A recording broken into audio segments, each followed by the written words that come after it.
Hello and welcome to Health Matters on Channels Television. Thank you for sharing this time with us. I am Mary Alale Yusuf. Glaucoma is the second leading cause of blindness in the world, second only to cataracts, and is the leading cause of irreversible blindness globally. The highest prevalence of primary open-angle glaucoma is in Africa, while the highest prevalence of the angle closure variety is in Asia. According to the American Academy of Ophthalmology, about 64.3 million people 40 to 80 years old had glaucoma worldwide in 2013, and this number is projected to rise to 76 million by 2020. My guest today is Dr. Uzoma Okeke. Dr. Okeke is a consultant ophthalmologist at General Hospital Epe and the head of her unit. You're welcome to the show. Let's quickly go over what glaucoma is. Glaucoma is a group of diseases that affect the optic nerve, and it gives you the characteristic appearance and leads to progressive gradual visual loss. Visual loss. Of course, later on in the program, we'll be getting to understand what exactly the optic nerve is. But I want to first ask you, who is susceptible to glaucoma? Glaucoma can happen to everybody from a child to old people. In children, it's known as congenital glaucoma. But most people believe that it's older people who have glaucoma. Yes, it's commoner in the older people, but in children, there is glaucoma also. Okay, we will take a short break now. We'll take a short break at this point. We'll be back right after now. Stay with us. As a mom and also an expert, I have always protected my family against cavities.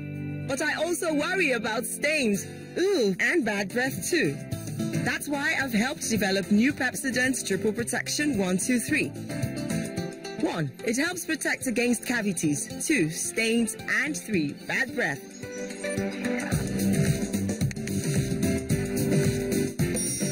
Now my family is triple protected with new Pepsi Triple Protection 1, 2, 3. Imagine a completely new way to put news in your hand, where you choose which stories to watch and how you watch them. Imagine being there at the center of the news. ChannelsTV.com, the news at your fingertips.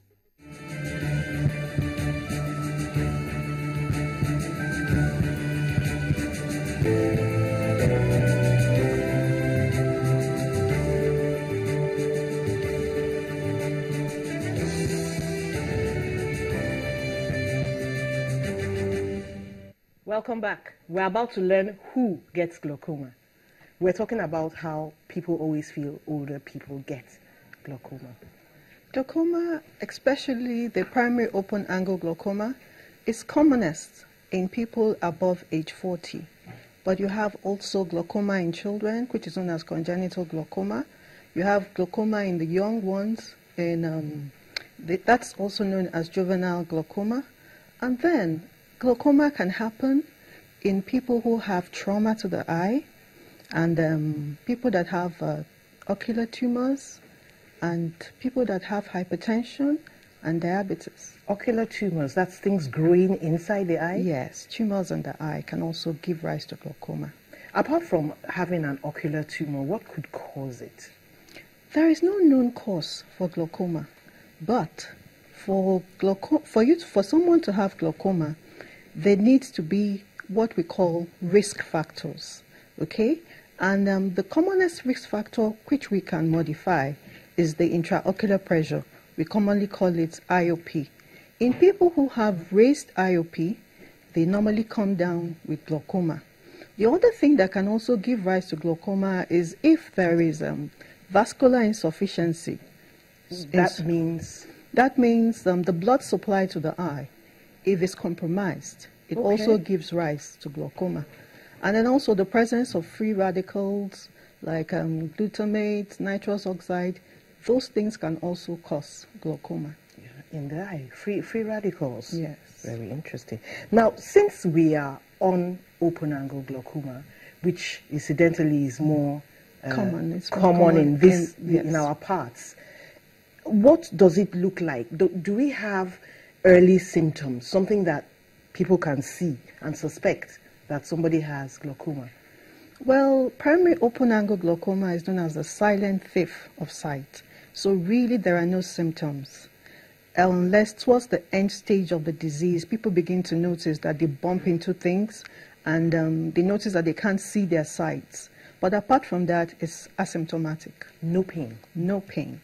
You only have pain in primary angle closure glaucoma, where the pressures go very high in the 50s to 70 millimeters of mercury.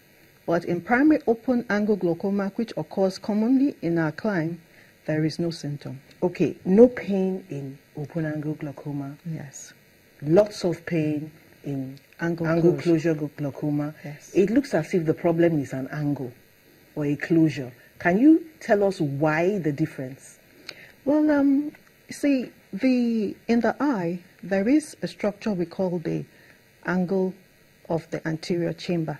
That is where the fluid that is produced in the eye, the aqueous humor, that's where it drains from. So if there is drainage if the drainage is blocked at the level of the trabecular meshwork, okay, then there will be increase in pressure and there will be backup pressure and it damages the optic nerve. I'm seeing it now. There's something like water right there at the bottom. Yes. Is that what you call the aqueous humor? Yes, that's the aqueous humor. Okay, it's supposed to drain where? It's supposed to drain through the trabecular meshwork. At the bottom? No, at the angle, at the angles of the anterior chamber. Okay. But it's not draining? Yes. Is something wrong with the drain? The problem is at the level of the trabecular meshwork. Okay. As we get older, there is sclerosis, which is thickening at the level of the trabecular meshwork.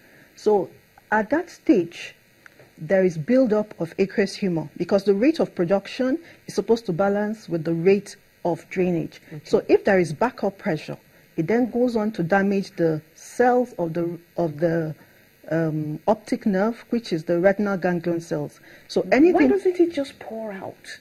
No, the eye is an enclosure. It's closed, so it has passages for drainage. Okay. But if those passages for drainage is blocked, then they have to either create another channel, or you reduce production, or you increase the outflow from the eye. Okay, I'm seeing the optic nerve now that you were speaking about. Is that what happens? The pressure goes down to the optic nerve? The pressure, yes, the pressure goes down to the optic nerve and damages the retinal ganglion cells. That's the cells of the optic nerve. With that damage, you have the loss of the nerve fibers and people go blind from glaucoma. Now it's beginning to make sense. The nerve fibers, those are the ones that transmit the sight. Is yes, that correct? That transmit the impulses from the retina to the brain. It interprets what the eye sees. So as they are damaged, the sight goes down. Lost. Yes. But you said this is gradual. Yes, it's gradual, over years. If one doesn't have any sign and there's no pain, how does one know that there is such a thing going on in the eye? That is where comprehensive eye check every 2 years is very important. Do you have people who are sort of like prospects of glaucoma? You look at them and you feel this person looks like he's going to get it. This other person looks like he's not going to get it. Is there any such thing? Yes, there are predisposing factors or predisposing risk factors. Okay, you have anybody above age 40 may develop glaucoma. So that's a risk factor That's in a risk itself. factor, yes. And then you also have positive family history. It's very important. If you have a family history of glaucoma, you're 3 to 6 times more likely to develop glaucoma. If you're black, our race is also a big factor. And then diseases like hypertension, diseases like diabetes, people who are myopic, people who've had injuries to their eyes, they are people that have a higher risk factor than the normal population. So such people should always go and have their eyes checked by a qualified eye care specialist. Okay, we have this projection now of glaucoma increasing. from the number of people who have it now to about 76 million people in 2020. Is there any way we can shrink this number? Is there any way we can prevent it going so high?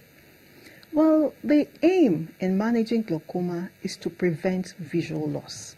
We cannot stop the number, but we can manage them so that they don't lose their vision.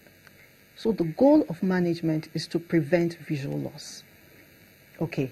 How does one prevent visual loss? Early detection. Okay. So you've detected it early. Yes. You are seeing that this person is having a problem.